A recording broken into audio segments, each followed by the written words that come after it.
Dekat dalam kelas ni, aku ada ajar macam mana nak kurangkan cukai 30 hingga 40%. Sebagai contoh, kalau sebelum ni kau bayar cukai 100,000 kan, sekarang ni aku boleh tunjukkan kau cara macam mana kau boleh bayar cukai. Instead of 100,000, kau bayar 70,000 je dengan cara yang sah dan mengikut undang-undang. Kebanyakan entrepreneur dia mementingkan tentang strategi cukai tu, sebab bila kita ada pendapatan yang banyak, first come in our mind, berapa cukai yang aku kena bayar. Assalamualaikum warahmatullahi wabarakatuh pada semua.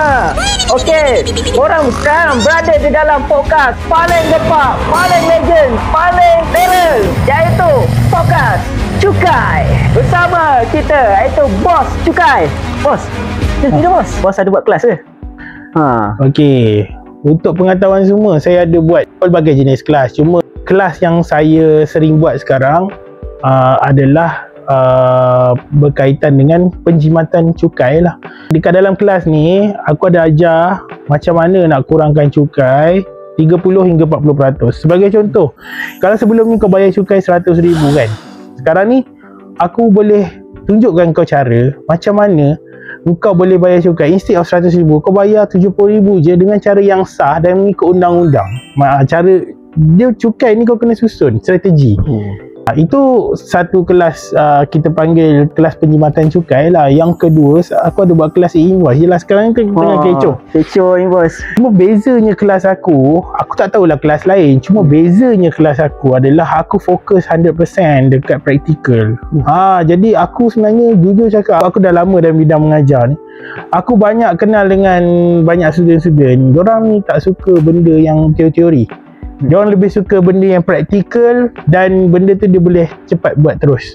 Kalau korang suka dengan video kita orang ni, korang boleh follow dan like supaya lebih ramai lagi tahu pasal video kita orang ni, okey?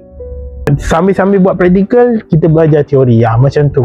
Itu lebih senang nak meresap lah. Dan aku menggunakan kaedah storytelling lah untuk mengajar aku punya student-student ni lah. Selain daripada cukai ni, sebenarnya aku juga ada juga buat kelas bisnes. Ada juga Ada juga. Sebagai contoh, aku ada buat kelas jualan. Ya. Tanpa korang tahulah. Sebenarnya main core aku bukan kat cukai. Kekuatan aku sebenarnya menjual, bukannya cukai. Jadi aku ada juga kelas menjual ni, di mana aku ada satu pengetahuan macam mana kita nak close orang. Biasanya kat orang normal buat sales, close satu-satu case mungkin dalam 2-3 ribu, tapi dengan kita ubah sikit teknik dalam menjual, kita boleh dapatkan sales yang customer yang sama, tapi sales yang double atau triple daripada amount yang dia close sebelum ni. Menarik bos. Dengar tuan-tuan sana, siapa yang nak belajar tentang menjual kan, ilmu menjual, boleh tanya kepada Bos Cukai kita. Cukai lancar, bisnes goyang tak gentar.